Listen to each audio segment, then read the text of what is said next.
Hey, it's showtime. I just about missed out there. I forgot I wasn't paying attention to the time. Hang on a minute, I gotta close my door. That's so my lovely wife won't hear me yelling up the stairs. That's so my lovely wife won't hear me yelling up the stairs. Good morning, Dawn. Oops, let me get rid of that echo. There I go. Howdy, how are you doing today?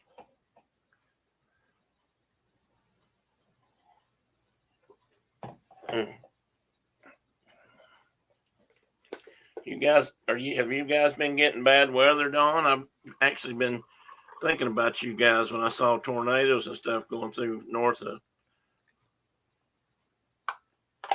Dallas or northeast of Dallas. I can't remember which it was.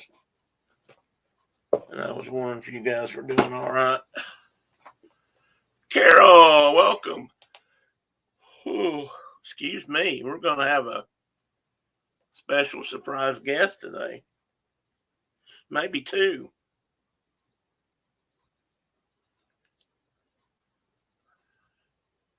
Chilly 38. I think it was 57 when I went out this morning, but I think it's supposed to get cooler here too. After this rain passes, probably. Look for something real quick. Talk amongst yourselves for a moment.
And now I have a very special surprise for Ian. I hope he makes it. 51 degrees for the high. Cooler weather is definitely here. Yeah, I suspect we're about to that point, I think.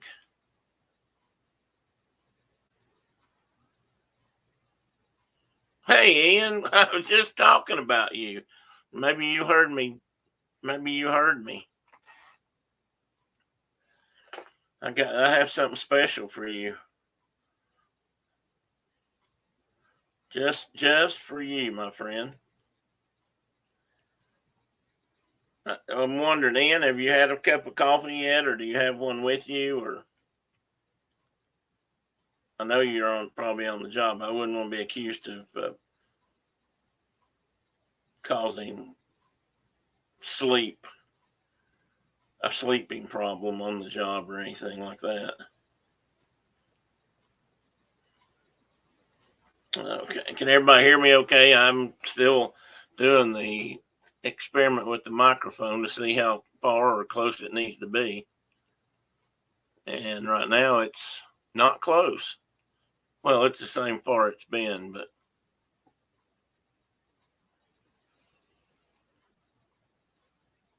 good. Thanks, Carol.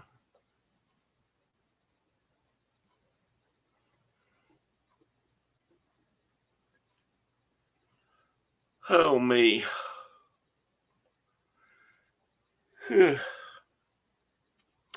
Football time in Tennessee today at noon, I think. It's the last home game of the season, so it's the last weekend we'll have to put up with the traffic and unable to get a restaurant or any reservation or anything like that this week. Or not reservations mostly, but call ahead times, whatever. I don't think Brenda and I go to very many places where they have to call ahead. But there sure are plenty of places around here busy on weekends when there's a ball game in town. It's amazing how much difference it makes between like 15 to 17,000 people in town for a basketball game versus 107 or 9 or whatever the football stadium holds on a football weekend. It gets plumb crowded around here.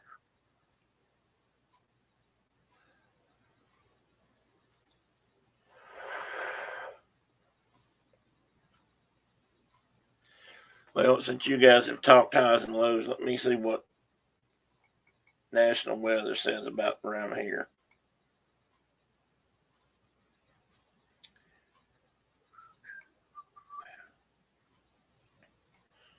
$56 right now. Oh, looks like we're going to drop all day.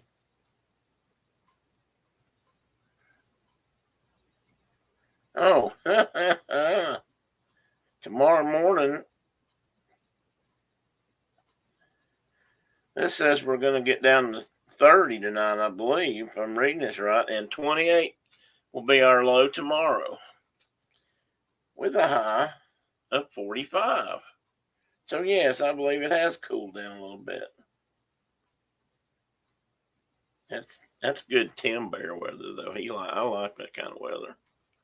I'm not that crazy about the wet. We are getting some rain, but we did need some. I just hope it doesn't turn out to be too much. I know places east of here were getting flooded yesterday. Boone, North Carolina had floods in downtown. That's just not a place you hear about being flooded very often.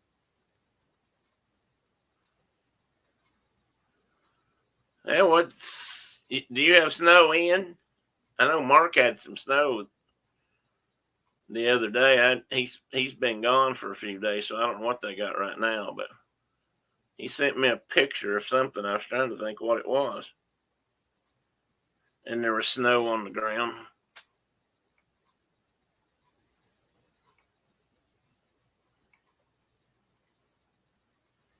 Yeah, he showed me.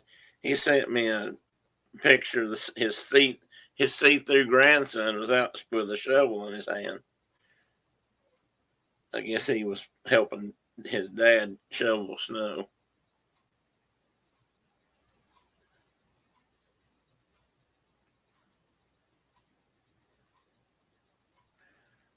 But he is gone today. He is with his father, and they were, I think, probably Thursday. They might have done it yesterday.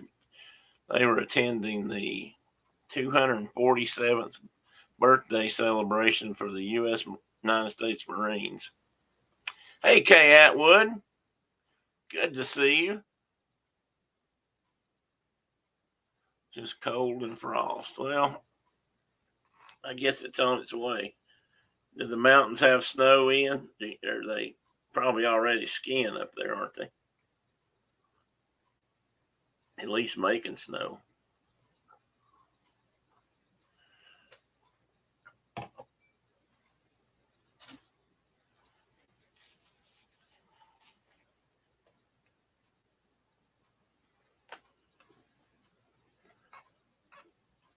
So what did anybody do for Veterans Day yesterday? Any local parades or anything like that you attended?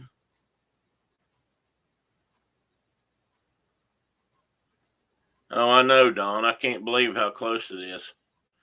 I'm going to be honest with you. Every other day seems to sneak up on me and Brenda. I swear, I can't even believe today's Saturday again. It seems like it just rolled by. That old saying Mom used to tell me that time goes by a lot faster as you get older. Man, was she not kidding. And you'd think it'd be a lot slower because I don't have crap to do most days. Being one, retired, and two, get crippled up, I don't have to do much, but man, does time fly. Of course, it could have something to do with all those naps I'm taking. Oh, you did have school. That's right. Well, I'd say a lot of people did, and probably a lot of people working, honestly, because like I said the other night, I didn't get Veterans Day off as a federal holiday until I became a federal employee. Veterans Day? What are you trying to say, Carol?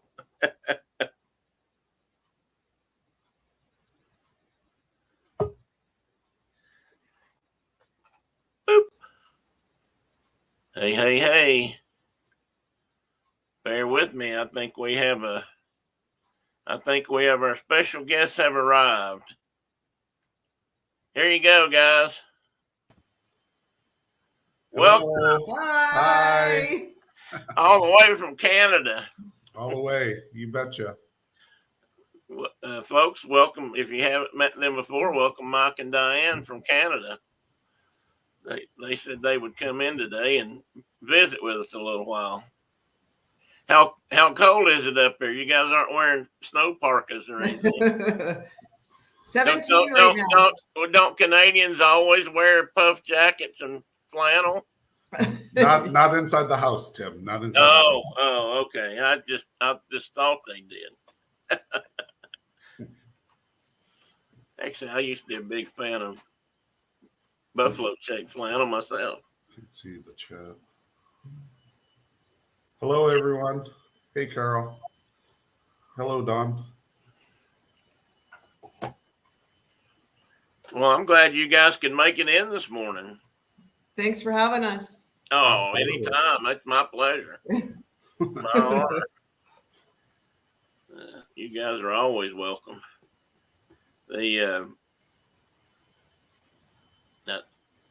I don't know how many people are out and about today. I know there's a lot of streaming going on, live stream from the parks, and that always slows things down a little bit. Ian, I got something for Ian. Before we get really started in the serious stuff. Ian, are you still available? I need to show you something, buddy. I got this just for you. Yes, it is, Carol.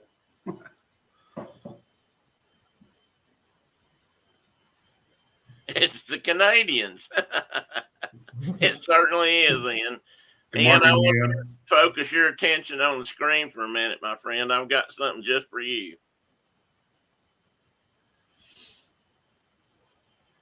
If I can make it work.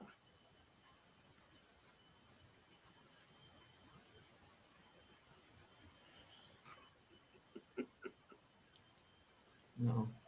Oh boy. This is a Disney animated film, see?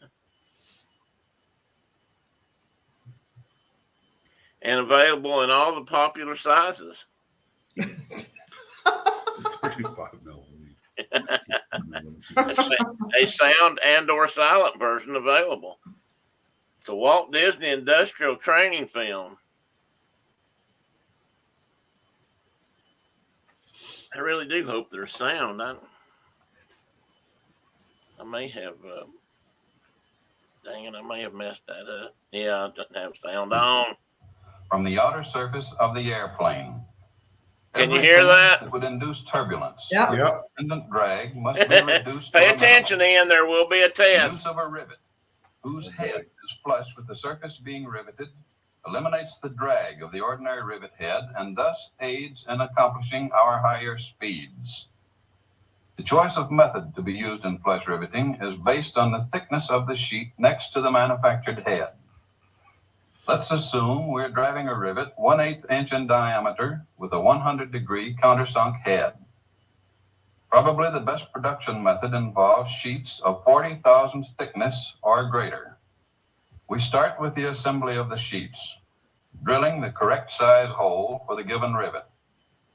We're using a 1/8 inch rivet, so we drill a number 30 hole, then countersink, using a special countersinking tool with a 2-flute cutter and with a 100-degree cutting angle and number 30 pilot. Unless specific approval has been obtained from the stress engineer, the countersinking should not go through the first sheet. If sheets are properly clamped during countersinking, it is not necessary to disassemble them for burring, which is a costly operation.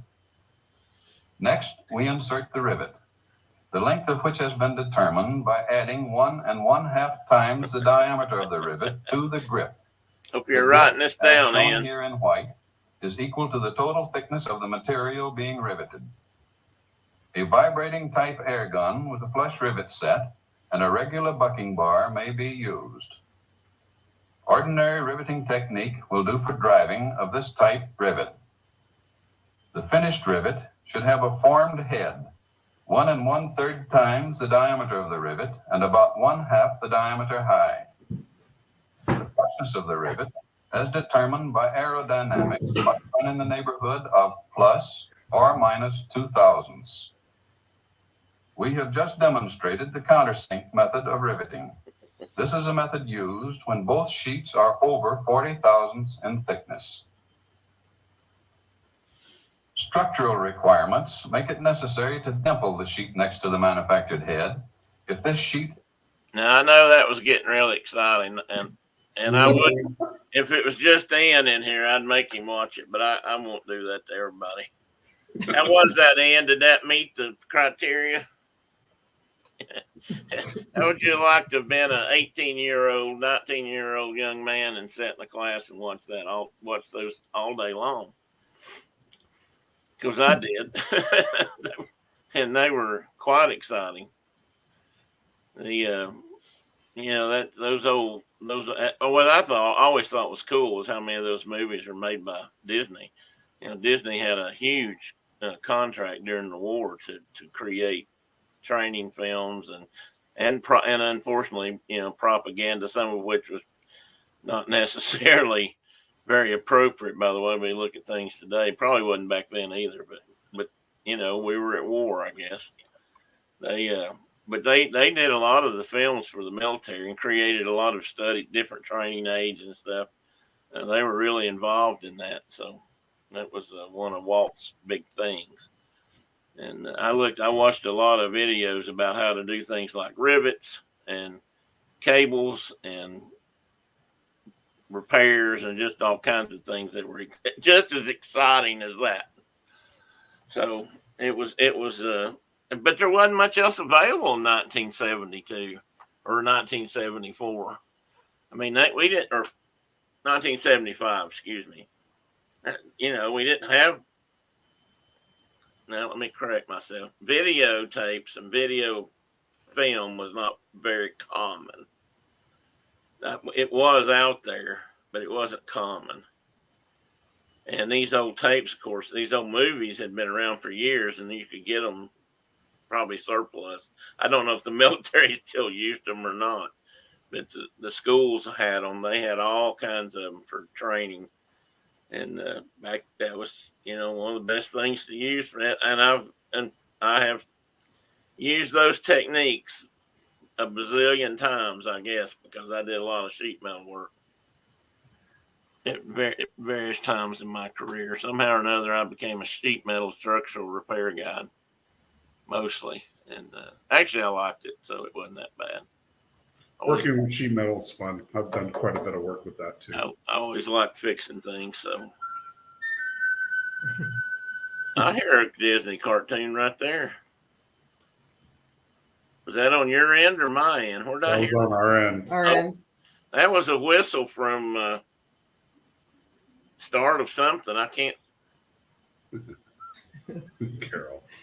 I can't remember what it was. I'm not getting any chat. Are you guys seeing chat? No, No. Carol sent out a notification. Come see myself and Diana on your stream Oh, on Instagram. thank you, Carol. So, how are you guys doing today? You have anything planned for the weekend, or? I think I have to go shovel some more snow. Oh, so you have at least enough to do that. Oh yeah. I don't know. Go ahead. 5 centimeters overnight. About 2 inches. Yeah. Yep. I have a picture. Mark sent me a really funny picture. I don't know. I don't know if it's on my computer yet or not. I'll see if I can show it. This is his grandson. And Wyoming. Aww. He's Nice got a too. shovel, and the shovel has snow in it, but I think that's more for show and tell than it is for reality. He Yeah. looks, in fact, he looks a lot bigger in that picture than I think he really is. That's just a good camera angle. Because he's not that. I didn't even think he was old enough to be out and about like that, but I guess he is. He's Mark's little bull riding buddy. Instead of a hobby horse, he has a hobby bull. Either are we, Carol. We're not ready for snow. Nope. Not at all. Well, I didn't know anybody had a choice. Really. I know a lot of people used to say that down here too, but it either did or it didn't. So I was hoping that at least for the month of November that we would have no snow. and that is why. Just cause. No, just because it stays really long. True. I forget that you guys have it for a long time. We that was never our problem. The last 2 years have just been hard, Brutal. brutal. Mm. I think climate change has really shown us something. Staying longer. I think it. I mean, people don't understand how global warming plays a role in that, but it really does because it changes currents and the weather, how the weather systems move, and time will tell, I guess, where it goes from there. But that's Absolutely. interesting. That's interesting, though, that you guys are getting that much more earlier. We I- still have snow, Tim, from last year at our snow dumps. From Really? last snowfall. Yes. How high do the since you brought that up, how high do the snow dumps get? Well, I think inside the city, they don't let the snow dump plow at least no higher than 40 stories. 40 stories? Yeah. Yes, inside the city. That's really tall. Yeah, and it's no joke. That's no joke at all. Wow. But it's on an incline, right? So they Well, plow it all the way up to the top. You know, that's not level on top. That's just at the peak. yeah, right. I got you. That's still a lot of snow. Last year was unusual though. Like we really got dumped on, and normally we don't get that. It started really early, and we got snow into what, May? Wow. Yeah. Yeah, March and May we still had snow. Like it was. See, our weather has changed so much here that we. I mean, I think I can honestly say this and not jinx anything, but we rarely get snow at all anymore. But when Brenda and I were younger and we were growing up in this part of the world, we had winter, and it got cold. Sometimes it got pretty darn cold. I mean, sub-zero type weather, and usually we got a lot more snow. And that said, snow used to hang around a lot longer. Brenda must not be. Speaking of Brenda, she must have fell back to sleep. I'm not seeing her yet. But anyway, and it got not like you guys. I can't imagine what it was like up that way. But for here, it was we might get 2 or 3 feet a year. I mean, again, no huge deal for folks that live in the northern tier of the world, but it was a lot for us. And it would hang around for a while. As my mom always said, if it stayed too long, she'd always say, "Oh, it's snow. Look at that snow over there." She said, "It's waiting for more." Yeah. And most of the more didn't come, but and we had one winter, and I've probably told this before, but we had one winter when we were in high school, and I had paper routes to run and things like that to do, so I had to get out in it a lot. But we had temperatures that were down around 20 below for a few days, and I wish we had that kind of temperature. oh, no. 20 below, we'd be wearing shorts, Tim.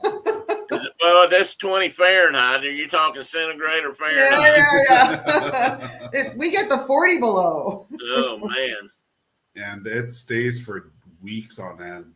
Yeah.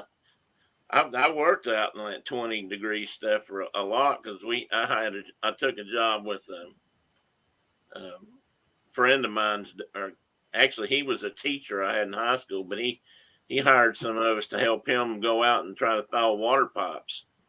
You know, they bury water pipes down here about 18 inches, but when it gets really cold, some of them start Really? freezing up. Really, just 18 inches? Yeah, I was gonna say you guys probably had to put them much further down than that. You got to still go permafrost. at least 6 feet below the frost line. Oh wow! Below the frost line, and how deep is that? That's about 4 feet. So you're putting water lines 10 feet underground, basically 10 feet. Yeah, new construction. Yeah, that's Wow. minimum. We've had Down here, you'd probably never have a freezing problem if you did that. we have in some cases in the older neighborhoods like ours, water lines have actually frozen, and people have had no water for months. Oh yeah, And, well we've had that. We've actually seen that here, but maybe not for that long. Like during the winter months, Yeah, during the yeah. winter months, right? Like the hard months. We lived in a trailer mobile home for a little while when Jennifer was first born. No, actually it was, yeah, well, she came along a little bit later, but some friends of ours came down to visit around New Year's, and we had one of those big cold snaps, and where it got down sub-zero and froze all of our water pipes, and we had no water. We might not even had electricity for a little while, and we had to go to a motel and find somebody that had water so we could take showers and that kind of thing. Ian says 36 inches I guess he's talking water lines out there. Yeah. Yeah, back here, I mean, in Florida, they barely get them underground at all, because they don't freeze down there. But No, it No. doesn't. No. but they Different always climate. recommended 18 here. Now I don't know if that's what they do now, but we did have them free. In fact, the main water line to the town of Jonesboro, which is where I lived, their main froze up. The main outside the city, and I think they had a 3 or 5 inch main up in that part of the old town, and it froze, and we couldn't get it thawed out. We used to take big giant portable welders with gasoline powered generators on them, so that you could use them anywhere, on the back of a truck kind of thing, and you'd hook those clamps or anything. Well, and you'd hook them up to both ends of the pipe and turn the amperage up and just turn it up and let it run. And if it wasn't too solid and it wasn't a too big of a pipe, and it's same thing steel. what we do here. Oh, do you? Okay. Down here, though, nowadays there's so much plastic similar. pipe. There's so much plastic pipe used these days, or PVC, that you can't do that much. No, I don't know that we have a need, but that was a big winter. Somebody had given me an Air Force cold weather parka that was just about worn out, but I thought that thing was great. It still had a little bit of the Wolverine fur or whatever around the headpiece. That was the first year I really got to use that, and it paid off because it was so cold out working. But nothing like you guys get. That's just child's play. I'm thinking.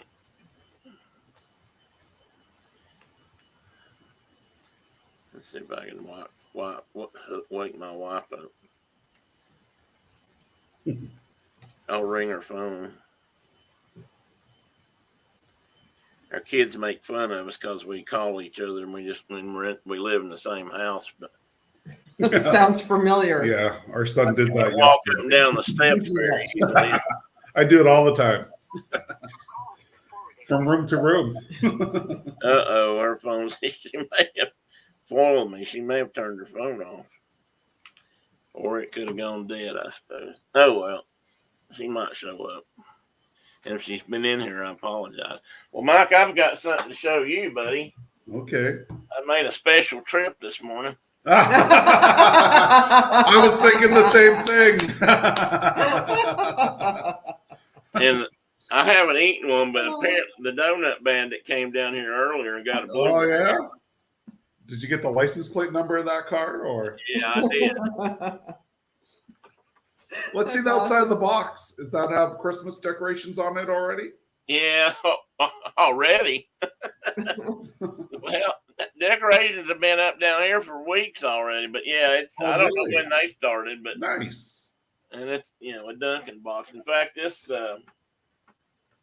these cookies over here, which I'm going to try here in a moment. Careful, those things are like gold. Oh yeah, I'm not gonna. Oh, I'd have to eat them out of the floor, I guess. So would Mike. These on this side kind of look like they might have maple and maybe gingerbread cookies crumbled up on them or something. They were Oh, nice. they were a cookie donut, cookie cream or something donut that's special for the holiday. So of course I had to get I that. call dibs on that one. I'll try to pack you one up. I don't know how good it'll be when it gets there. I'm going to eat one here in a minute. It's going to be all over my face, but who cares? Ian. Oh yeah. Oh, he didn't buy you any, Ian. I'm sorry.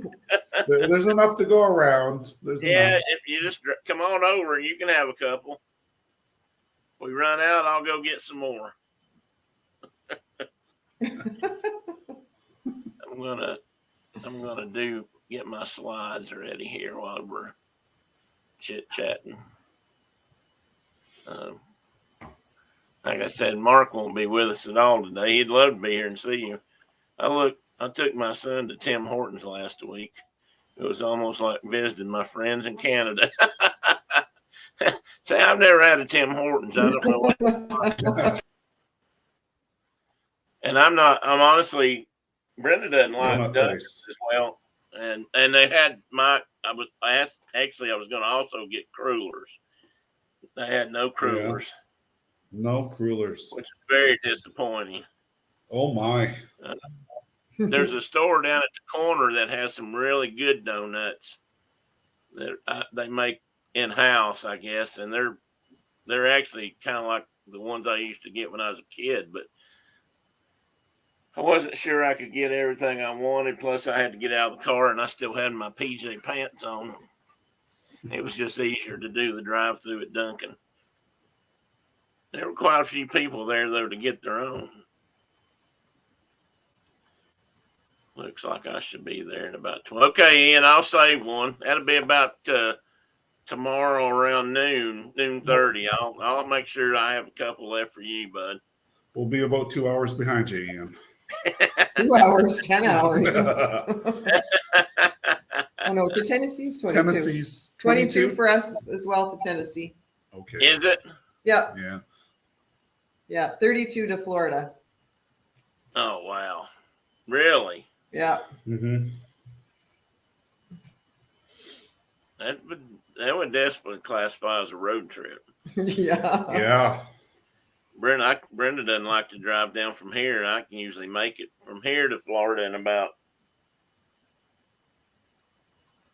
well, we used to go down and stop overnight because I used to have to we'd get off work and leave home and head south, and we'd usually get somewhere south of Atlanta, and then we'd just pull in and crash somewhere and then get up and drive in the next morning. We could usually be at Orlando by, well, lunchtime, if I got the kids up early enough to get them routed out. But I used to drive home in 10 hours from Disney World to our house in about 10, depending on if we had to do any extra stopping. And that wasn't letting a lot of moss grow on the wheels, but I wasn't going that fast either. No. But it was still, I mean, I was getting to where that's a long trip for me now. I don't think I can do that. Carol can be here in less than 8 hours, guys, so the donuts may be gone. It's starting to look serious. I'll have to go get more donuts. But that's okay. It'd be worth it. Okay, I'm going to pop up some slides. At least I'm going to try to. And talk a little bit about Veterans Day and veterans of a couple kinds. And I'll explain that in a moment. Okay. Ready, set, go. Ian, we'll watch the rest of that film later. Oh, Carol, I didn't get anything chocolate. I got some chocolate sprinkles. You know, I wasn't sure they had chocolate stuff this morning. I'll get some next time just for you.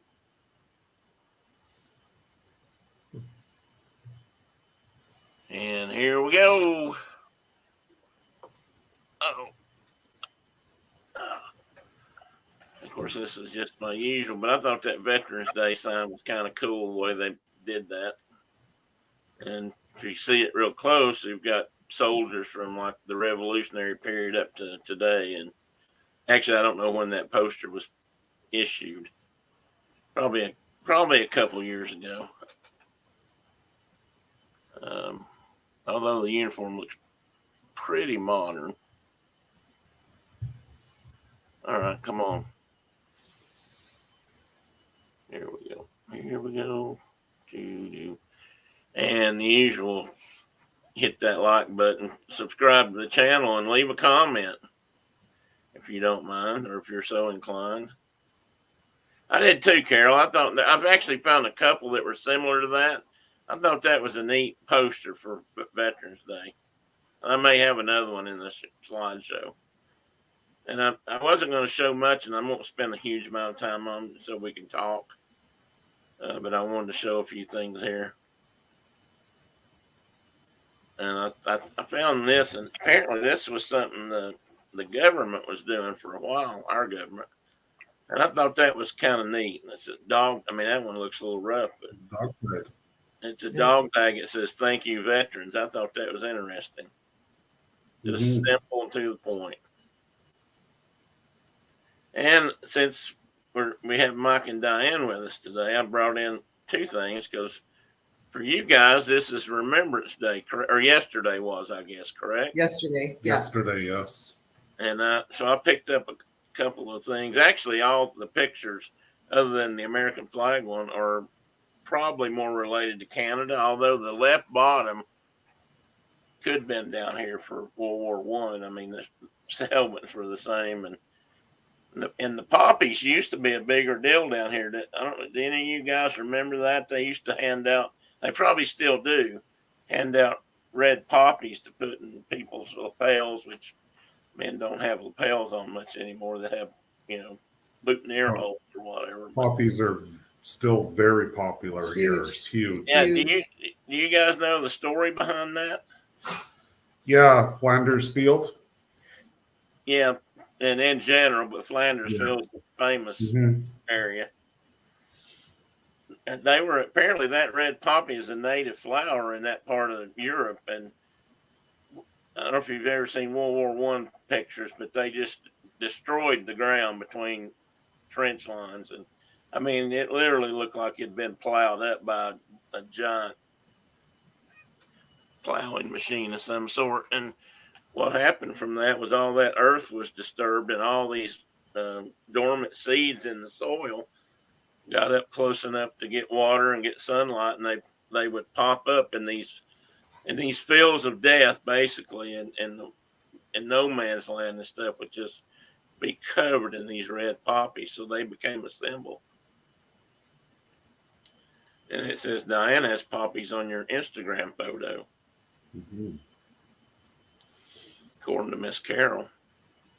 But I thought that was neat, and I like the little, I don't know if you'd consider that a prayer or a poem, but we honor those who have given their lives serving Canadians and helping people of other nations. And if I'm not mistaken, and I read some about this, and this is what I remember through history, but Armistice Day used to be on the 17th, and I don't know if we really celebrate that much anymore. and that was all related to the First World War. And I don't know if yours was related to that or not, because now we do it on the 11th as Veterans Day, and I don't know if they did that here just to separate it from Armistice Day, or maybe I'm wrong. Maybe I'm remembering wrong about that, but I remember the 17th of November being something important, and I always thought that was Armistice Day, and I think that represented the day the winners of World War One forced the Germans to capitulate in the train car, and went on to create what was going to become World War II, basically. Anyway, I'll run through these. And these are celebrations from early days. These are all World War I era, because that's basically when this started in this country, at least. And parades, but these huge parades had to do with mostly the GIs coming home, but that's when this all got going. And I wanted to celebrate a couple of other things this week. Thursday, November 10th, was the 47th Marine Corps birthday. And I know about that because Mark's dad, our friend Larry, is a Marine, as they say. And Mark is in Ohio this weekend because his dad was going to be cutting the cake this year. And by that, one of the things they do, it's the next slide here, yeah. Part of the things that go on for the Marine Corps birthday is they have a party with a cake, and then they usually have a ball somewhere in Washington or some of the bigger cities. I don't think rural southern Ohio they were having a ball this year, but they might have been having some kind of dance. I don't know. But they always cut the cake, and up there, and I don't know. I obviously don't know in this room.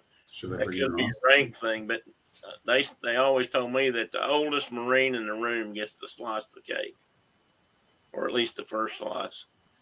And so I'm assuming that's what's going on there. That guy looks really familiar to me, so I've probably seen him in a "I Want You" poster or something. I really like the challenge coin, though. I guess that's something they've been doing for a little while. I mean, challenge coins are common now, more common now than they ever were, but they evidently they do this and update it every year, since it says 247 on the back. That's pretty cool. If I knew about that, I'd have got Larry one and sent it to him.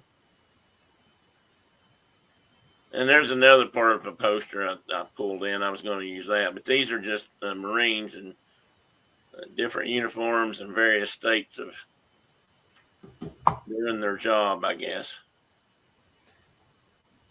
And that's another group.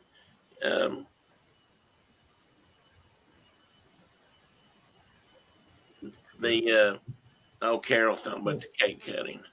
Where's she?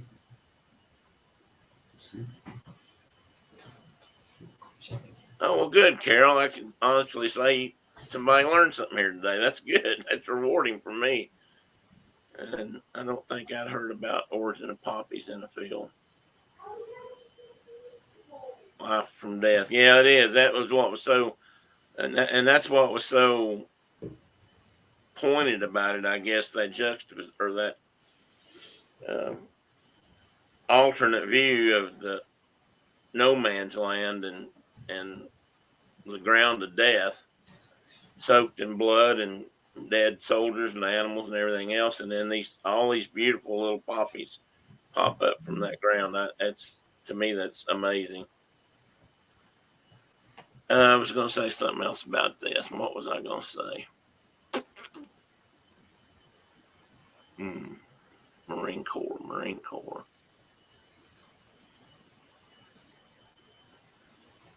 Oh, I don't know if you know where the origins of the Marine Corps. There was always, at least in our history through the British rule and coming out of England, UK, there was always soldiers on board every ship, and they were on there to board other ships and to provide protection details and that kind of thing. And they were usually referred to as Marines. So in 1775, we created our own brand of Marines for basically the same purpose. And of course, they've come to be known for their, be the first ones in a lot of times, and coming in by amphibious means, if not sky jumping, and that most of them parachute.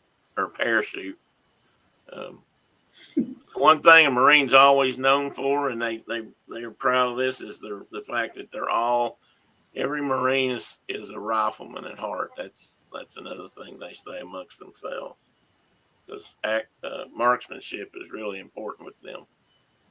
I would think so. Well, it sounds like a given, but I think they take it to extremes. I know my buddy Larry shot competitively while he was in the Marines. They had there's a place down here called Camp Perry, and Camp Perry was I think it was a training base at one time, but it was known for they had these huge shooting ranges, and that's where they would hold competitions every year, was at Camp Perry. And this was these guys. Now we're getting into the little known folks that came about during this same period. I thought they deserved a little attention. And these gentlemen were with a group known as the Montford Point Marines. And while the Navy had African American sailors, which had very restricted jobs, of course, we didn't treat them very well. They weren't in combat units, and they weren't in the Marine Corps.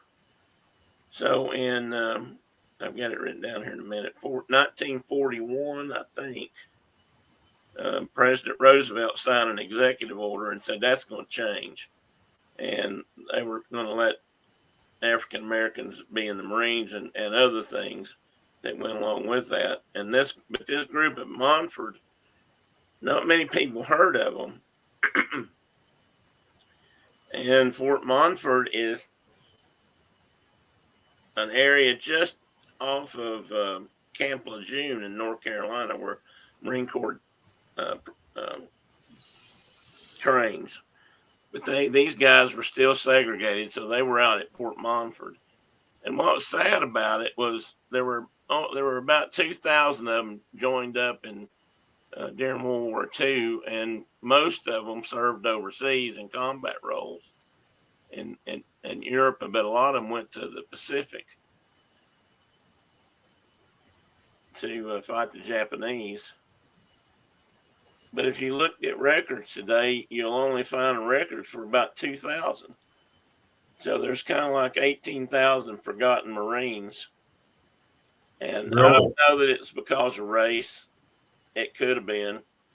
They might have just tossed them at some point. They weren't worth keeping. Of course, at that time, most of these guys never had a thought of being an officer or moving on up, which they did.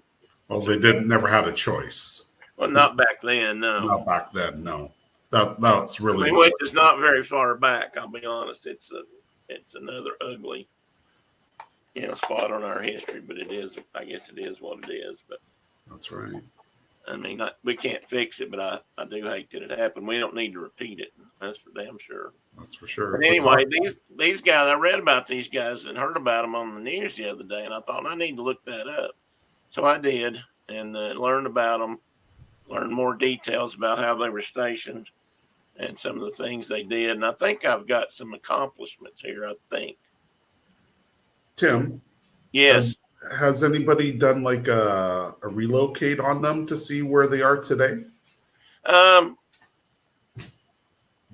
I don't, somebody has. I don't know. I didn't look that up. I don't know how many of them are still around. I don't think there's many left. These original guys, because they'd be pushing 100 by now. I guess there's not many World War II vets around of any. No. Anybody. Be surprised though. Yeah, there are still some out there. And I don't know if I've got pictures or not. June 25th, 1941, Franklin Delano Roosevelt signed the Executive Order 8802 and pretty much tried to put an end to discrimination, at least as it came to, he's talking about employment of workers in the defense industries, but it went on to talk about soldiers. I mean, it was really applied to soldiers up front. And when there had been African Americans in the military since the Civil War, but they'd always been very restricted, and there were none in the Marines until this group. Okay. Well, it'll be interesting to see where they are today, though. Yeah, it would. It would.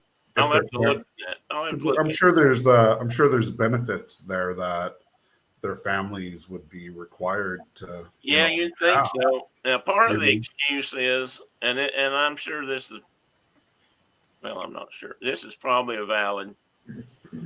I've tried. My dad was in the service in the 50s during Korea, and I've tried to get some of his records. And apparently, there really was a fire.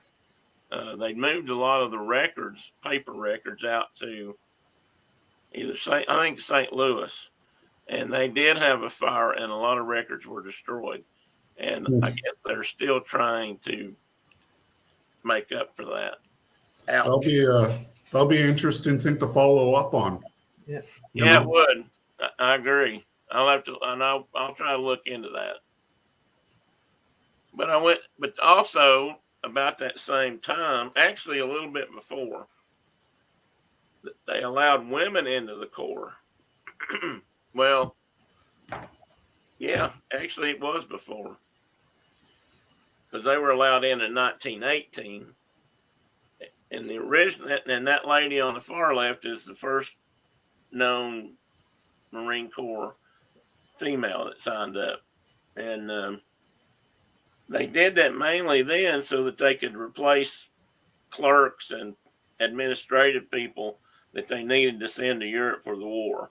A lot of times, some of those guys were more experienced in a lot of other things, had graduated up to paperwork jobs, kind of, and they wanted to move them on out.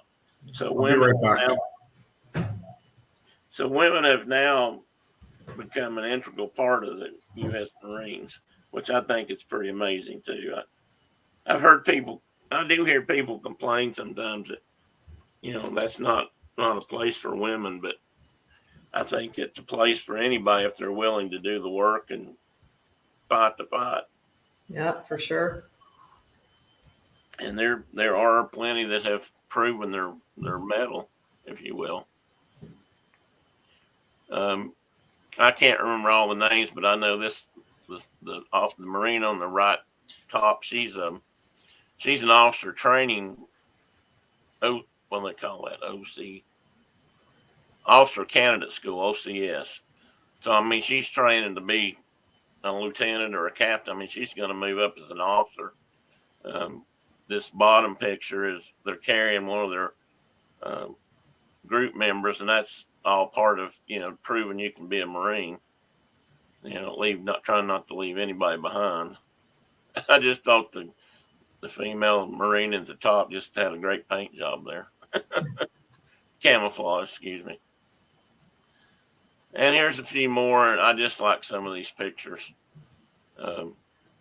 Again, the female Marine and the Marine. I hate to keep saying female Marine, because I think they'd say I'm just a Marine. But the one in the front in that upper right hand picture, I thought was pretty interesting, because this was at the Naval. I guess the Naval Academy is where these guys go for their training and education wise. But she was selected to carry the unit's flag, which is a big thing of honor amongst these folks, because she had outdone everybody. So she outscored and earned the right to carry that flag, which I thought was pretty cool. The bottom one here, bottom right's a graduation picture. The lady on the left was the first black female pilot to ever be certified to fly the Osprey, which is that aircraft that's behind her. And I thought that was pretty significant too. That's a pretty neat machine when it doesn't have problems. And I thought that was pretty cool. That's a very interesting aircraft. And let me see what I've got next. Okay, I'm moving on to Tuskegee. And the Tuskegee Airmen are next, but they're a little better known because there's been movies made about them, and they've gotten more attention probably because fighter pilots are always a little bit racier than everybody else. Oops, keep your hand off that button, Tim. But I thought it was I posted some of their achievements during the war, and it was pretty amazing. I mean, first off, they trained in Tuskegee, Alabama area. There were several fields that they trained off of. They were in the Army Air Corps, which they had marked as Army Air Force, but back then it wasn't the Army Air Force. It was the Army Air Corps until they became the Air Force, as far as I've ever read. And they mainly flew missions over Italy and France and into Germany. And they had to deal with their own version of racism and segregation. If you saw the movie Yellowtails, the incident where they were going to escort bombers into Southern Europe to do bombing raids really happened. Those guys didn't think black pilots would keep them safe. And but eventually they turned out to be the ones they requested the most because they were. What is he doing back there? I heard a noise. Yeah. Someone's causing trouble this morning. Ah. Hey, dog. Doggo. And what's this one's name? This is Ellie Mae. Ellie Mae. Ellie Mae. Hi there, puppy. I scooped her off the couch. She's not too happy with me right now. Oh, well, Teddy's laying here. If I scoop him out of his chair, he's not too happy about that either. Okay, I gotta. Oh, she's so heavy. And Ellie Mae's a lot bigger than he is. Yeah, she's 70 pounds of love.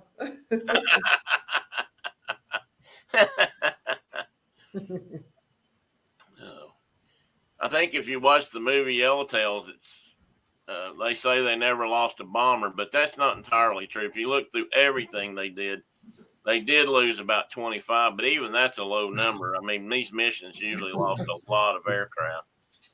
Oh, now she wants to come back. Well, you got something started. Yeah. She wants her own Probably YouTube smell channel. my donuts. She Probably wants would. the donuts. Yeah. But anyway, these guys were quite distinguished. They served well and proved their mettle. I thought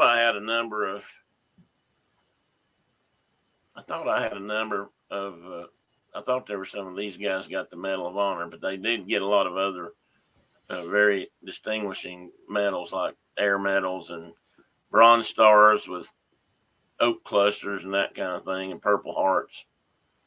When you think about it, all the missions they flew, they only had 8 Purple Hearts, which kind of means they only had 8 wounded, so that's not bad either. They must have been flying pretty good.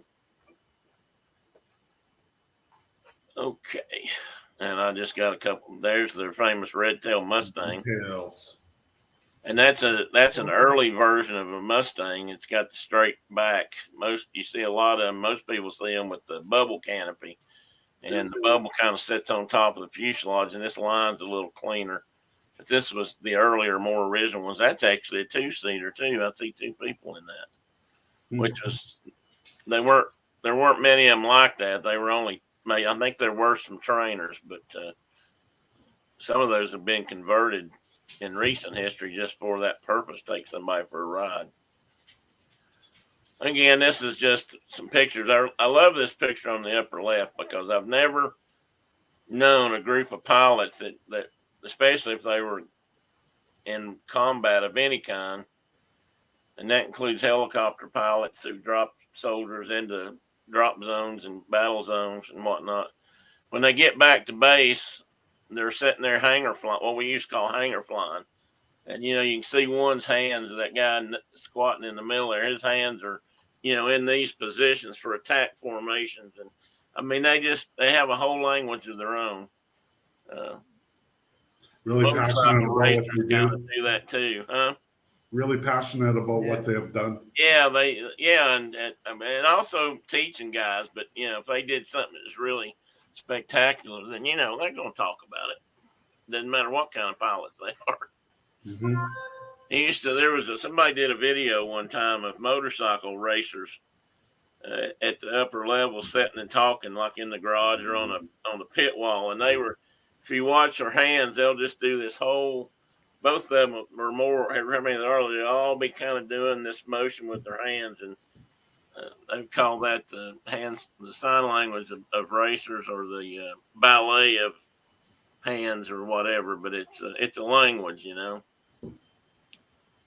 Okay, then the next group that you don't hear much about these days, at least, was the 442nd Combat Regimental Combat Team.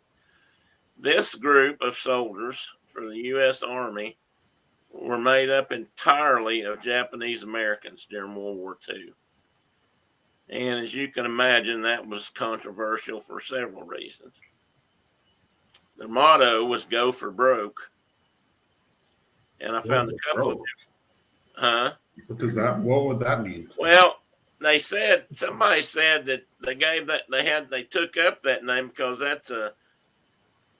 somebody said it was an old gambling term where when you're all in, you're going for broke. You're going all the way. And Right. But I don't know if that was it, or if they were just saying they weren't going to back up.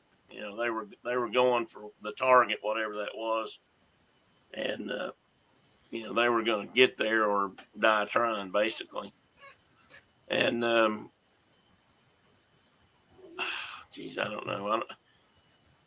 We have a member that's in our group sometimes, and what makes this important and amazing is that almost all, not all, but almost all of these guys were actually recruited out of the internment camps when we put all the Japanese Americans into camps after Pearl Harbor and locked them up, took them away from their homes, their businesses. A lot of them lost their homes and businesses and jobs because they were there for so long. But what they found was when they went in, the Japanese young men or men of age wanted to prove they were Americans. And they didn't consider themselves Japanese. They considered themselves Americans. And they were. They were born here. So they were Americans. Coconut. But they formed this group, and they were going to end up fighting. They didn't want to send them to Japan or the Pacific because they didn't think they should put them against the Japanese soldiers, although I don't know why it didn't work. But they didn't, so they sent them to Europe, and they fought against the Germans. And here's some of their accomplishments. They had 21 Medals of Honor, 52 Distinguished Service Crosses, 1 Distinguished Service Medal, which may have gone to all of them, 560 Silver Stars, plus 28 Oak Leaf clusters. That's if you went even more above and beyond the Silver Star, you got that. 22 Legion of Merit medals. There's a typo I missed. 15 Soldiers medals, 4,000 Bronze Stars, plus 1,200 Oak Leaf clusters for a second award, and 1 Bronze Star later was actually upgraded to a Congressional Medal of Honor in 2009. And they had more than 4,000 Purple Hearts. The 442nd was the most highly decorated unit of its size during World War II. And this was after they and their families had been forced from their homes and imprisoned by their home nation because they were Japanese Americans. And I think that was a pretty dark day too. I know there was a lot of hate and fear going around because of Pearl Harbor, but these people were Americans. They weren't involved in that. They found very few people that had any links to that might even have been espionage related with the Japanese Americans. A lot of them are from the West Coast and Hawaii. I believe Elena, if you guys know Elena, Yep. Yep. I think her parents or grandparents, one were interned. They ran a camp in Hawaii. I don't know. He doesn't talk about it much, but Monarch Moments Garrett, his parents were in a camp somewhere in the West. Really? Yeah. So I sad. mean, you don't talk about that much, but it's obviously his children have some, have some Japanese blood, and he and I've discussed that. And maybe I shouldn't have told that, but I did because I think it's important. And but yeah, Garrett wasn't. It was before Garrett's time, of course. Of course. But and I think they were in two different camps. Maybe Wyoming, and I'm not sure about the other one. Could have been California. But anyway, it's just something that we live with.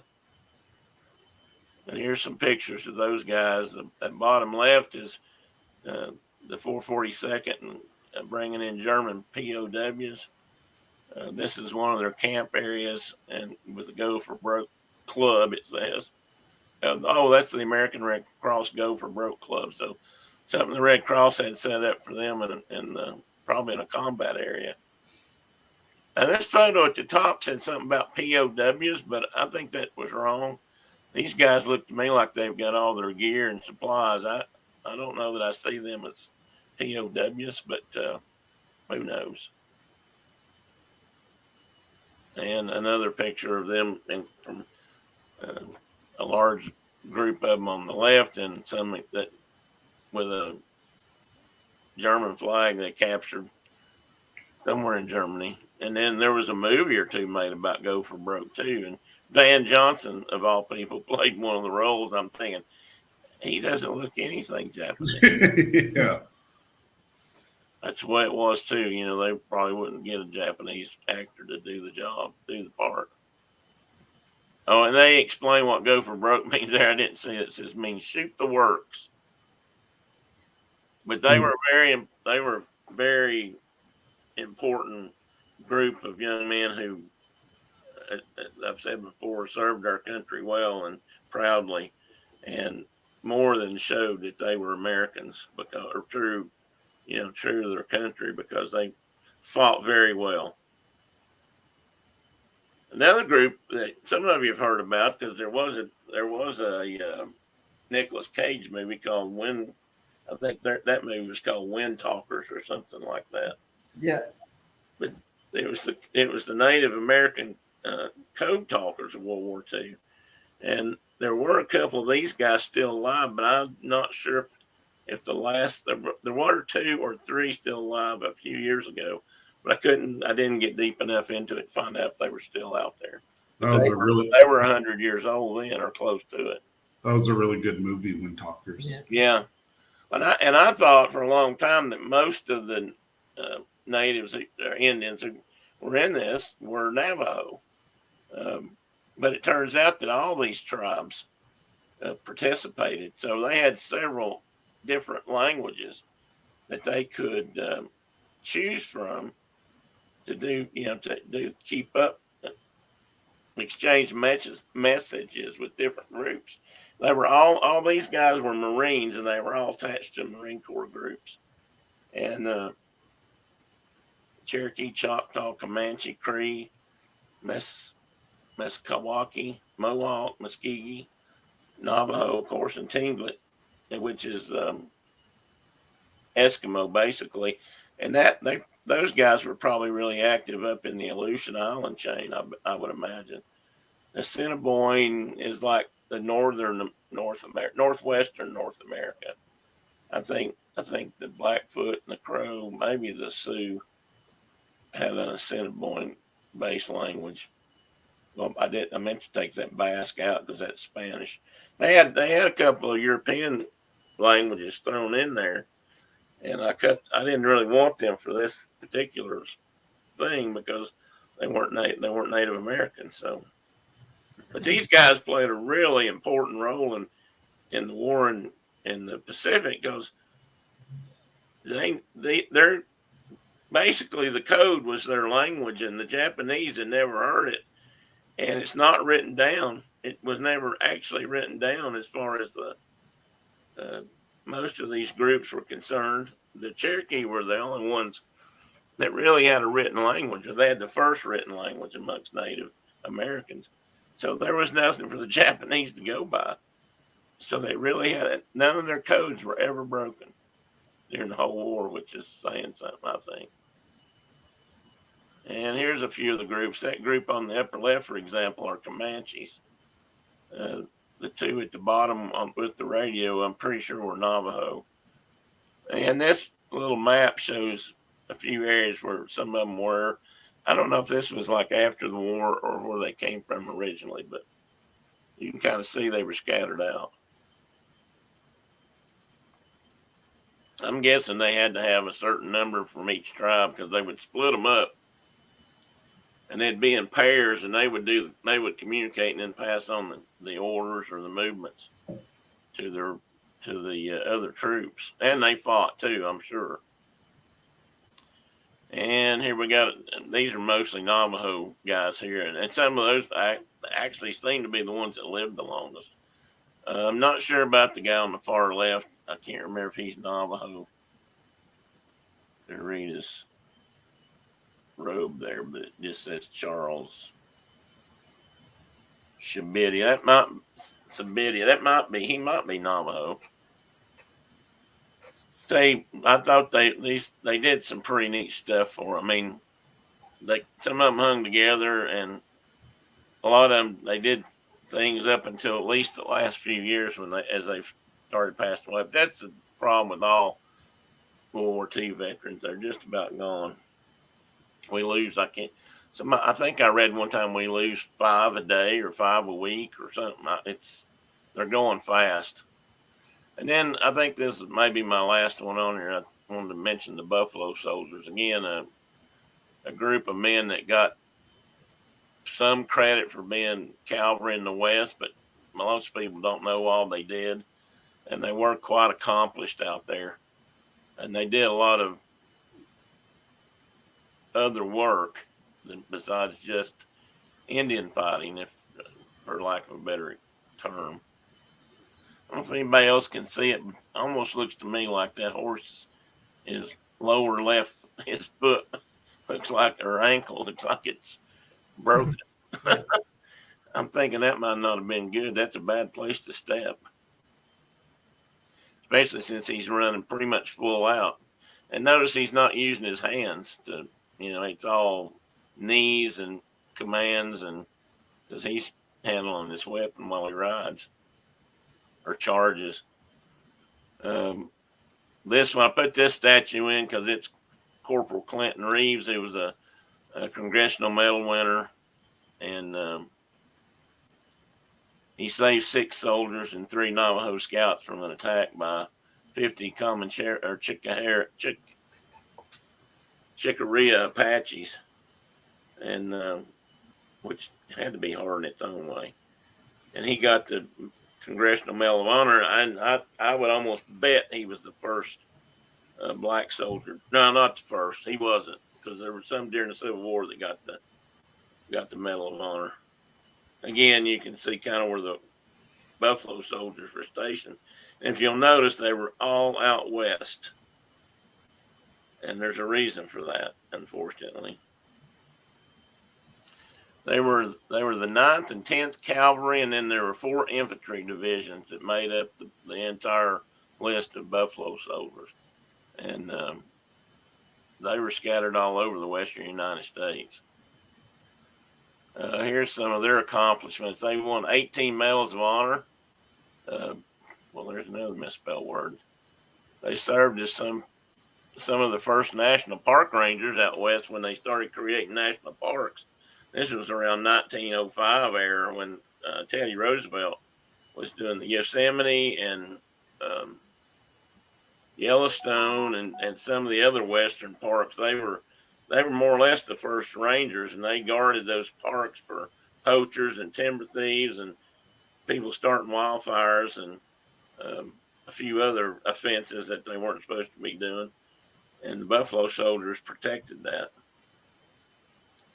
Well, wait a minute.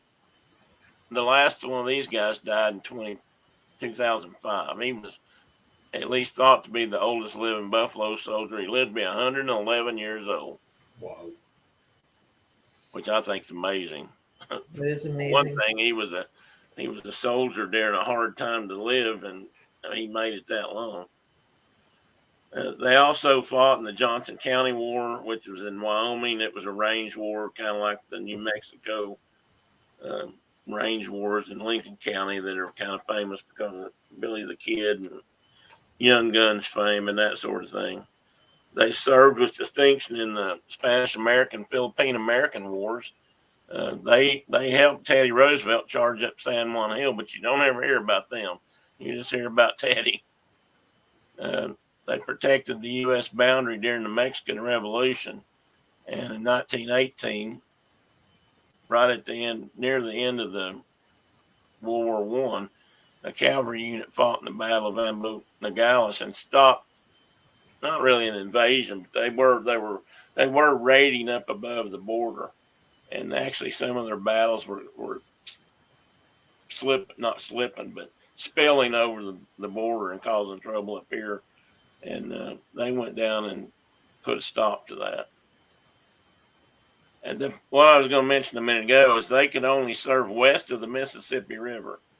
And that was because many whites in the East didn't want to see armed black soldiers in or near their communities. And in areas where Buffalo Soldiers were stationed, they sometimes suffered violence at the hands of civilians because they were black. And it just disgusts me.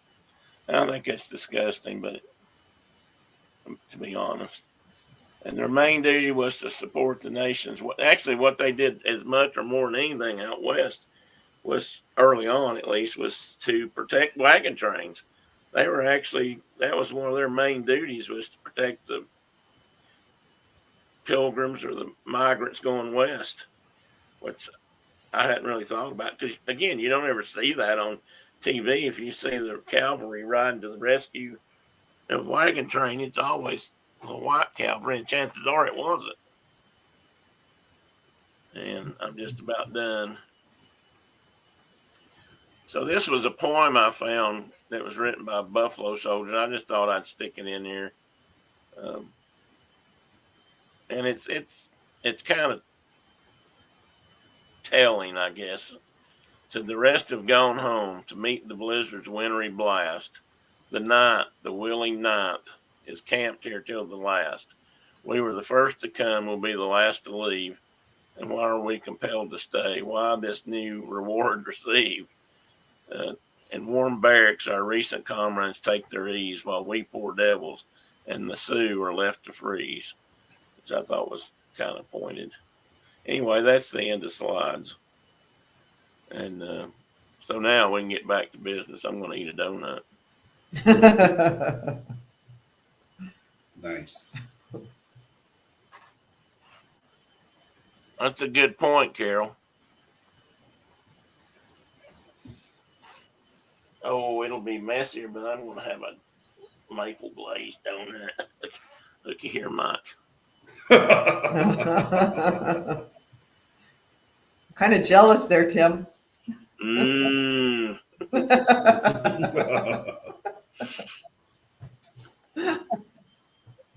Well, I told somebody I was going to go get donuts today, and I was just going to sit here and eat them all, which I won't be able to do. Save Brenda some.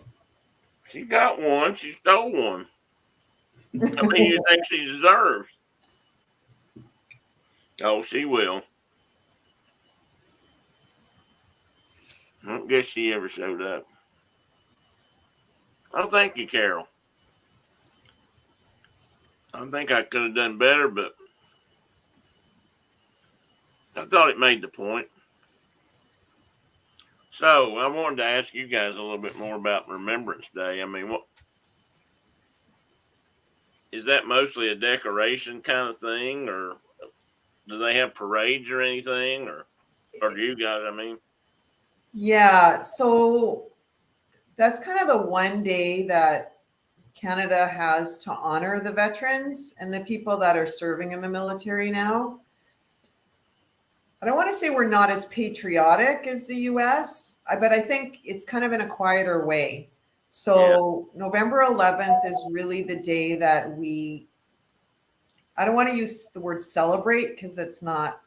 It's a day of mourning. It's kind of a day of mourning, but also a day of thank you for the current military, and it's to bring awareness to what happened, right? So Mhm. In the fall, they do a ceremony in Ottawa for the soldier that has no name, right? Yeah. So It's- And it's a we pretty- do that here too. yeah. yeah, it's a pretty big deal. Like every city has something.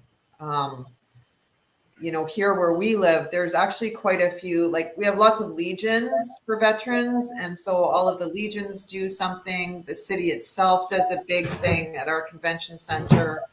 And then we have military bases here. Hmm. So, and they do stuff at all of the bases as well as the smaller kind of military bases throughout the city. So that's actually where we were yesterday. Like our son is in cadets, and so they had a Remembrance Day ceremony at that was an actual military base within the city that we have. That's cool. I saw those pictures you posted of your son's ceremony. Mm-hmm. Was that at the high school or No, No, that's that's an actual military barracks. Oh, okay. It's inside the city. There's 4 of them, I think. Oh, okay. Yeah, actually, one of the speakers there was he was in the. That was Hey, John, welcome, buddy. Retired colonel. yeah. Oh, that's you know, I think we've all, go ahead. One of them, I think, was in Germany. Uh-huh. They paid respect to one of the guys that was actually storming the beaches at Germany. Oh, okay. He was there, and in that, yeah, I think he was just unable to get up. So, Oh, I don't doubt that. That they I'm trying to think where the Canadians went in. The Canadians went in with I think another British unit, and they went in on the more eastern beaches, like Snow or Juneau or somewhere up in that, up towards Alaska. But no, I'm kidding about that. But that was their code names, Juneau and Yeah. yeah, actually, in that building, there's a museum. They actually have a map of battalions storming the beach of Germany. oh, really? Yeah, like it came from. It's a really neat place. That's cool. You know, I don't know if you guys know him or know of him. I mean, I don't know him. I talk to him some because he's an airplane guy, but aviation photographer, whatever the rest of his name is, Britt, that does part of the West Coast crew stuff for Resort TV One. He's an aviation photographer in real life. That's his job, part of his job, and he's got some great photos of out west, of stuff flying in air shows and aerial flights where they're documenting airplanes even for sale, to show them in flight and whatnot. But he does a lot of old military stuff. Anyway, get to the real point. He has a Jeep that is a early 1940s Jeep, and I'm not positive about this. I don't know if the Jeep was actually in the war. It probably wasn't, but I can't remember, so I don't want to say it was. But he's hoping to take that Jeep back to D-Day and on one of the beaches and have it over there for one of the upcoming ceremonies. Wow. Wow. When they do the D-Day stuff in France. And I don't know if he's worked that out yet or not. He had it up. He's got it up and running, almost complete. He's restoring it back completely original. And he had a couple of things that he still needed to find to attach that were original, and like the right shovel. They had a spade usually strapped to the side and some things like that, and he was trying to get all that lined up. At that time, he said he hoped to go next year, which I believe was this year. So I don't. How long was that? Hi, John. So maybe it was the 75th anniversary, which I think was.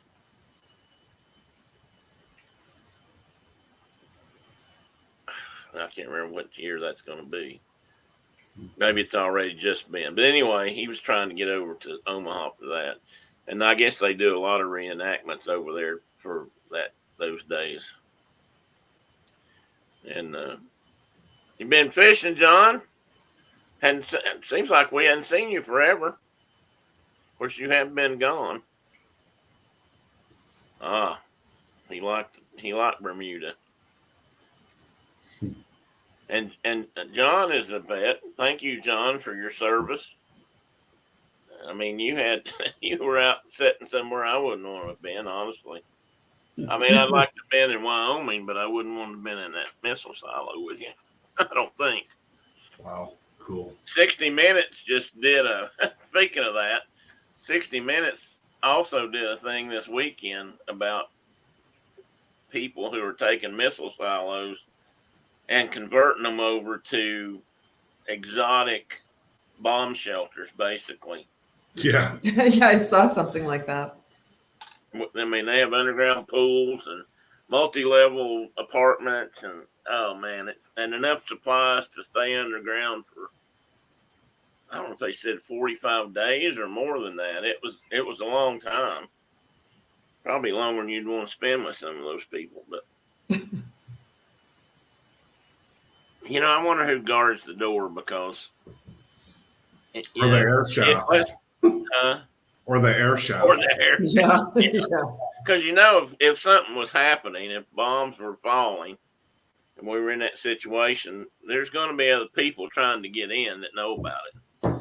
And I mean, would you want to be the guy sitting there shooting your friends because they weren't rich enough to go down the hole? I think that'd be tough.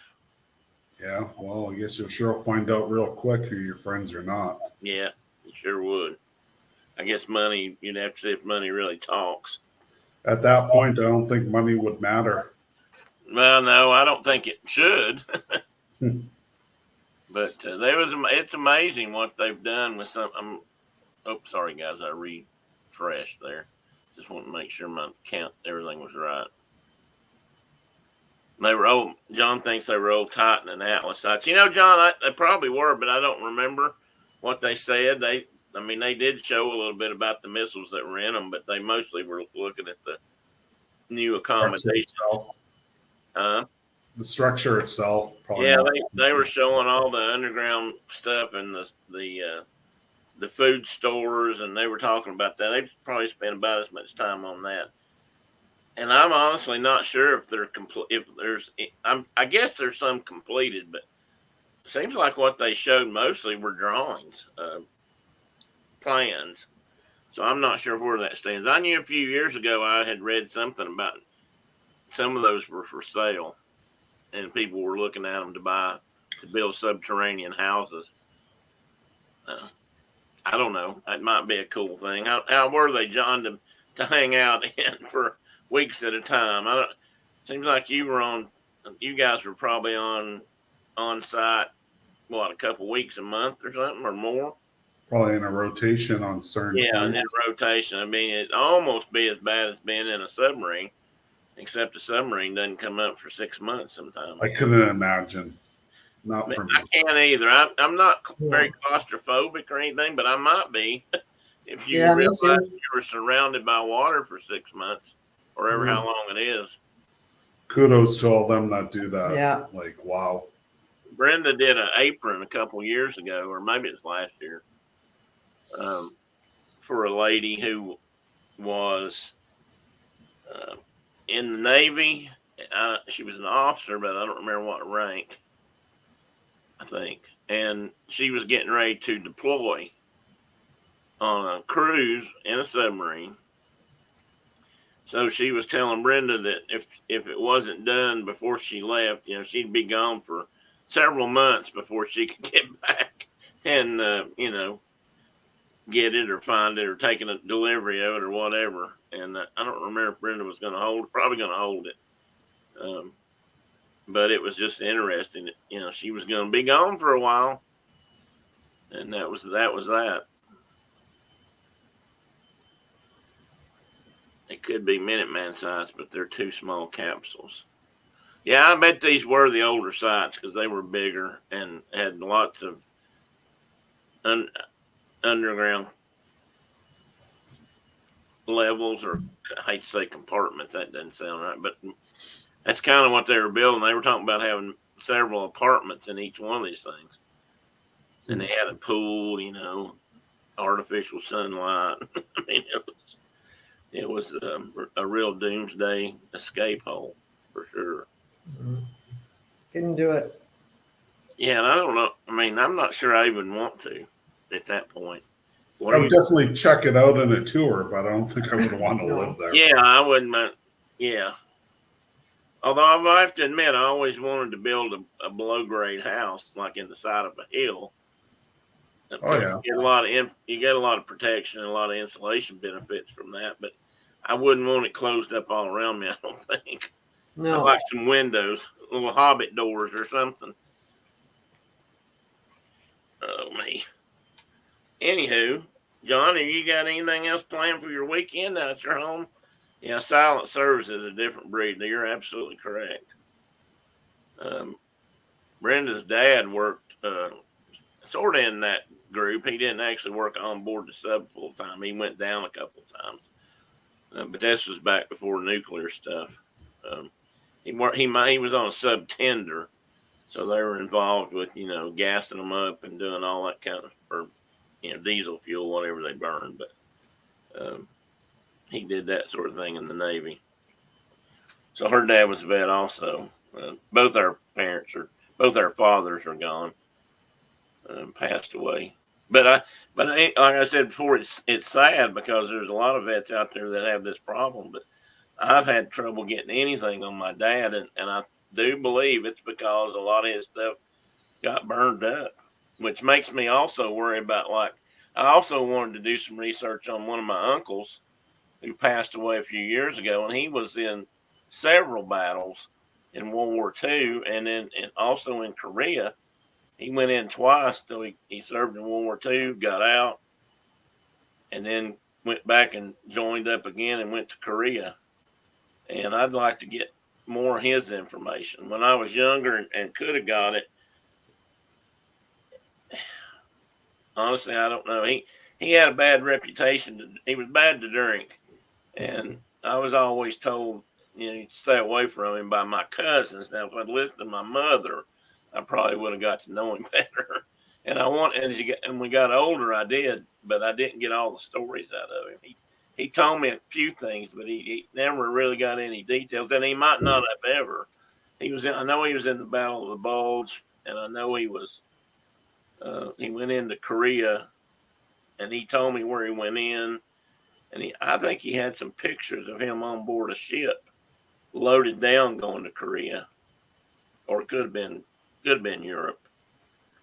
But those records may all be gone too, because, you know, those were the old paper records that may have burned up in Cincinnati or St. Louis. I hope not, but he may do it. Let's see here. Ian's uncle did one outing in a sub. He said never again. He loved the aircraft carrier.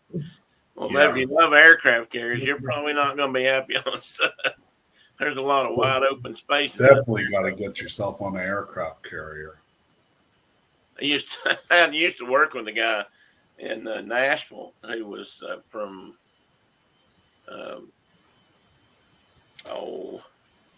shipyards near Chesapeake Bay, mouth of Chesapeake Bay area. I can't think what they're called now.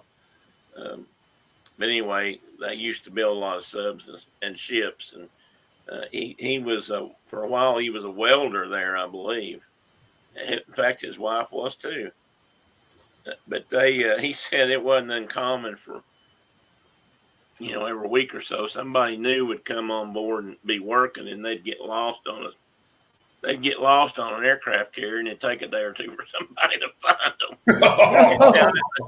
I mean, he said there's things that are so big and they're not marked, at that time, because they're still being assembled, and you can get several decks down and get a long way from the wrong stairwell or whatever they call it. That's not right. But he said they were always losing people.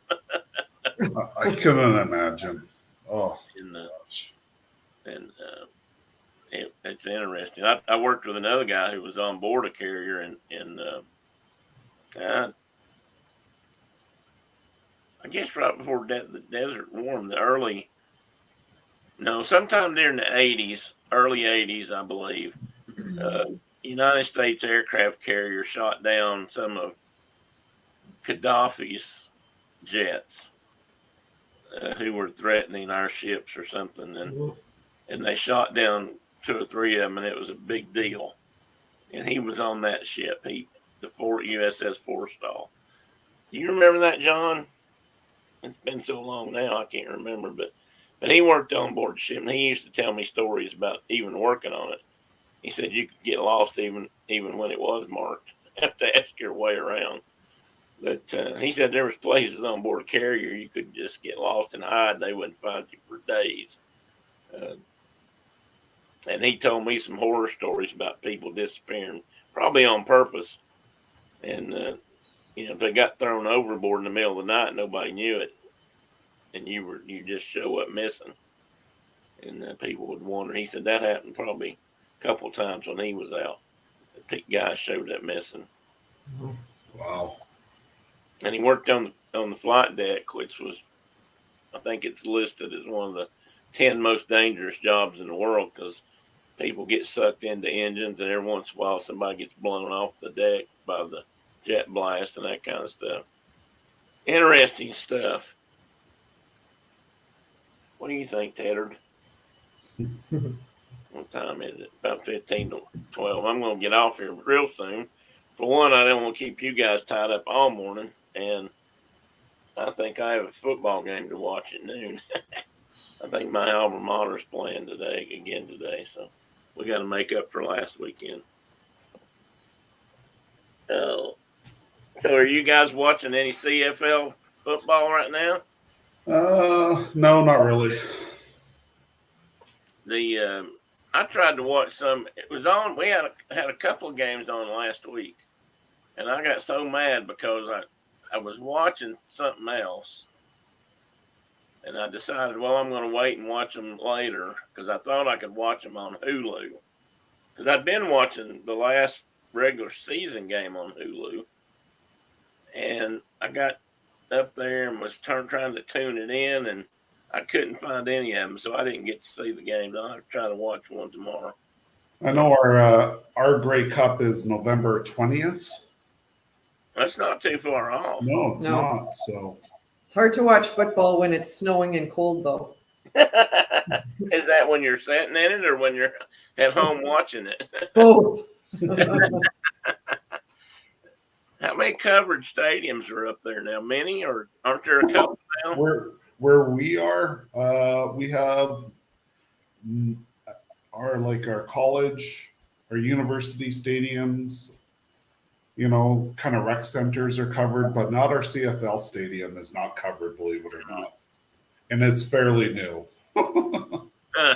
You'd think they would have done that. I mean, you get into the Grey Cup period of that season, it's going to be, there's a good chance you're going to get some nasty weather. No, they cheaped out on it, so.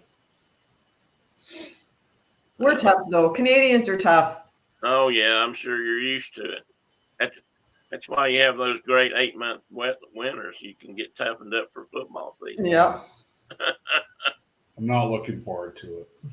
Not at all. I can tell.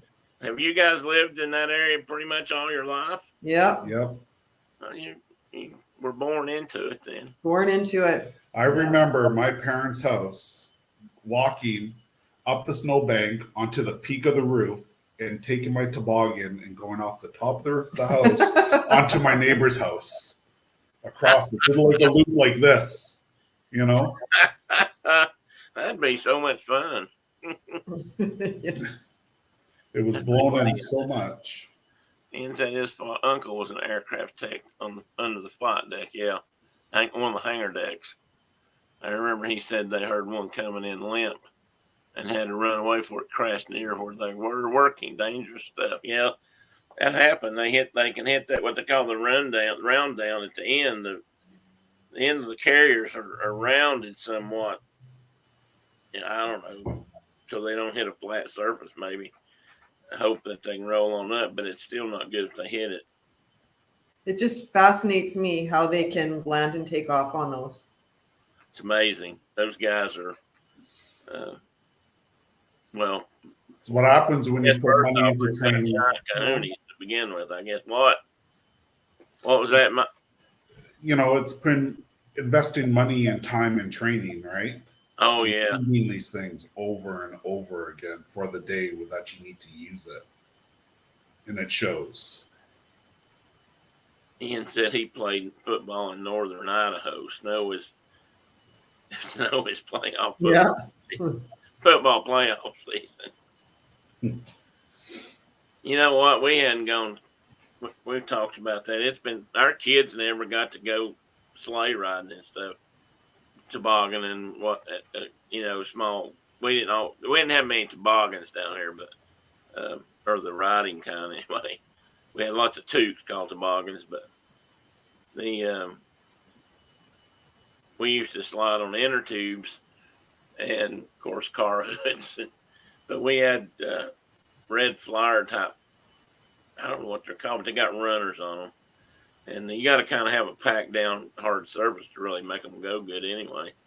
But we used to do that, and we'd all go out on a big hill and build a bonfire at night, and slide and hike back up the hill and slide down again and that kind of stuff. But our kids never really got to do much of that because they just never had that kind of snow. We used to get at least one of those snows every year. We had, last time I remember doing it, we had a subdivision going in not too far from Brenda's parents' house. And there weren't any houses in it yet, but there was grass on the fields and stuff, so it wasn't muddy. And it came a big snow, and man, there was a big crowd over there. And a couple of fires going and people that going down on inner tubes. And that was a good snow for inner tubes. They were really sliding fast. And just had a great time. And then, like I said, you just don't hear about that anymore. Not down here. I mean, kids don't get to experience it. Every time there's a snow warning, everybody runs to the local hardware store or Walmart to try to find some kind of sled. They're going to get the sleigh ride, and they'll buy up these little saucer things. And sometimes you'll see a brand new sleigh going up the hill. Kid pulling it because he's trying to find enough ice or snow to slide it on. Pretty sad. It's kind of heartbreaking in its own way. Yeah, you don't need anything fancy. Just a piece of cardboard works. Actually, yeah, that's true. Yeah. If you get a long enough piece, you can roll it up in front of you, and off you go. Yeah. I don't know if we ever used cardboard. We should. Yeah. I know we could have gotten cardboard. Yeah. But When I was a kid, my parents bought us a fancy toboggan, and we still pulled out that cardboard. It worked better. You could spin around, and it was faster. That's what we should have done. It would pack the snow down good too. Yeah. It was like those kids. I don't know if you've ever seen the Little League World Series or not, but in the U.S. they play the championships and the final games up in Williamsport, Pennsylvania, and the main field where all the top level games are played and stuff. There's a hill in the outfield just outside the fence and everything where spectators can sit on, but there's a whole section of it that they always leave open, and kids slide up and down that hill for 2 weeks on cardboard. Mm-hmm. I mean, when they get there, it'll be nice, grassy, green grass, on the hill. By the time they leave, it's just mud. They wore it plumb out, and they have a blast. And they let them. It's kind of an expected thing. Carol said her brother went to Michigan Tech at the top of the UP. Some years they could sled from the Oh, story jeez. window. Wow, of the dorm. That'd be fun. Throw open a window and just go right out. That would be amazing. See if I missed anything else before I get ready to sign out. I'm starting to hurt a little bit, which is, I guess I'm hitting my limit here, almost 2 hours. So I have a new pain-induced limit. Unless maybe I need to start from coffee and go move over to whiskey for a while. Help ease the pain, get relaxed or something.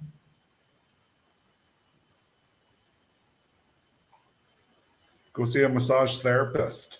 Yeah, I kind of wish I could. I've got an electronic massager or unit that stimulates muscles. Kind of does that. I may get Brenda down here to help hook me up because it's my back side, so I can't really get to it well. And if I can get her to hook me up, I can lay here and maybe eat because it gets really tight. Like right now, it's just hard as a fist. It's like it's just all balled up. Do you find, Tim, when you're in the sitting position, it hurts the most? Uh-huh. Yeah. That's why I can't stay in my chair as long as I used to. How about if you're standing up? If I can, well, it hurts to stand up and not. I can also stretch it out then. Is that because you're stretching it out when you're standing and up? that helps some. And in fact, I usually get up. If I really need to stay here and work on something, I usually get up and walk around. Yeah.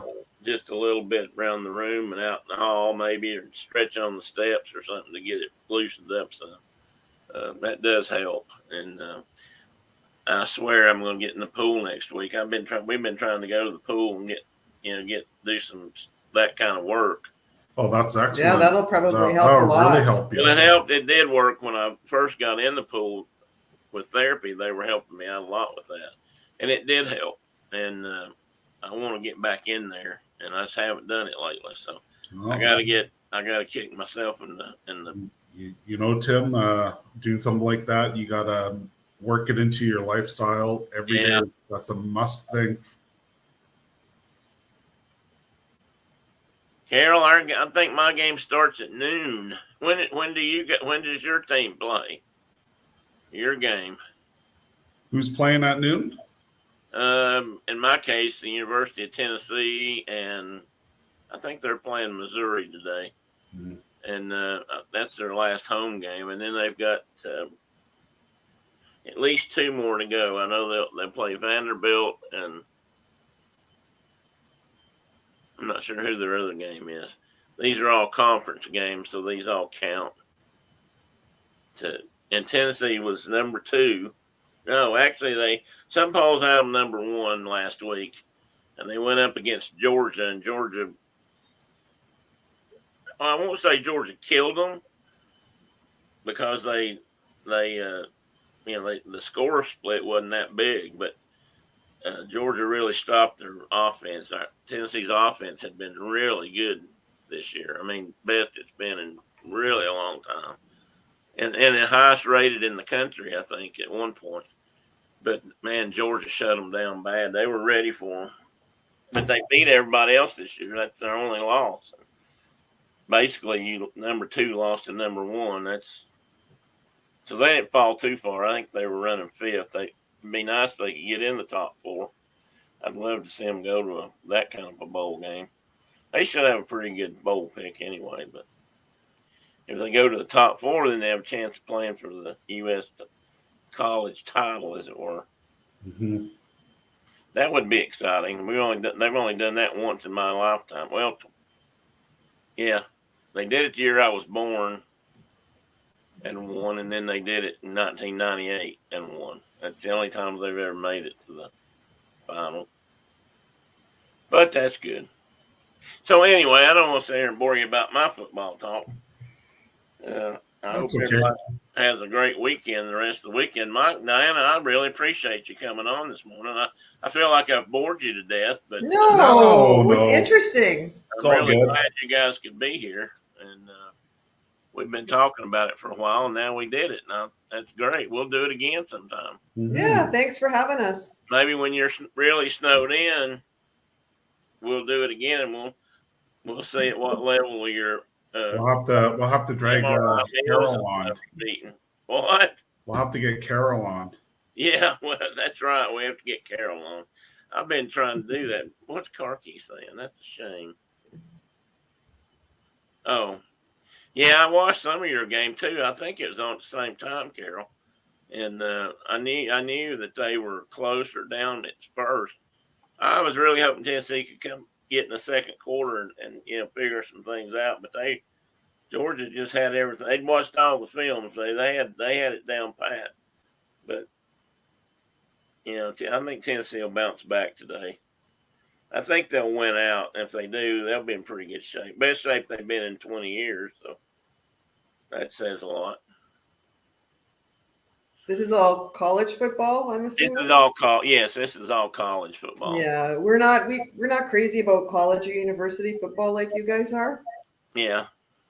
Not even Well, close. you've got a split down here. I mean, there's a lot of people who just prefer pro football, and I just happen to like college football for whatever reason. More than maybe there's a lot of games, but I don't watch a lot of pro football anymore, and I do like pro baseball, but I like college baseball too, for that matter. But anyway. I don't think we've ever even had college football or university football televised. Really, No. Yeah. if nobody wants to watch it, I can understand why. Yeah. But it is a big deal down here. Oh, it's huge. Yeah. A lot of Canadians watch college football. Yeah. Like, it's huge.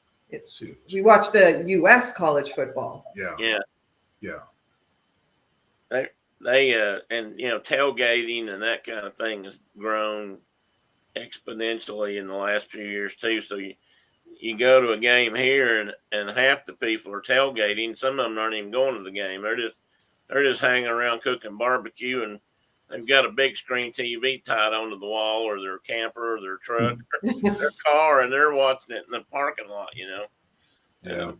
Our Well, stadium, tailgating's huge too. yeah. Our stadium used to be the biggest in the country. Then Michigan's was, then ours was, then theirs was, and then things just, I think, got too big, and we sort of backed out of that race. But I think ours holds 100, and it's either 107 or 109 fans. So it's a big crowd, and when they all come to town for a game, it's hard to find a place to eat or do anything. Wow. I know there's a CFL game where we are this weekend, and Oh yeah, it's going to be a really big game. So, but the problem is that the stadiums hold so many people tailgating. It's on the university property, and I guess they got some stuff going on at the university that they kind of had a little fighting back and forth for parking space. But we'll see what happens for tailgating this weekend. Not the greatest weather, but you know what? Alcohol does strange things to people. Yeah. I'm going to try to watch that game if I can. If they show it, are they playing Are they playing Calgary? I believe they're playing BC. Oh, maybe that is right. Yeah. So. But anyhow, all right. Well, I'm gonna let you guys go. Like I said, thanks for coming on. I really appreciate it. No problem. It's been a pleasure. I look forward to doing it again someday. It was great talking to you finally face to face. Yeah, you too. And Diana and the dog. And one of the dogs. We got to meet one dog. You want to say anything before we go? Hey. You ain't been awake for the whole show today. Come here. Bye, Carl. Nice seeing you, everybody. You want to say I'll hi? have to do a super chat one day with everybody. Yeah, we need to do that sometime. Okay, get down. Go back to bed. Why do you gotta wake me up?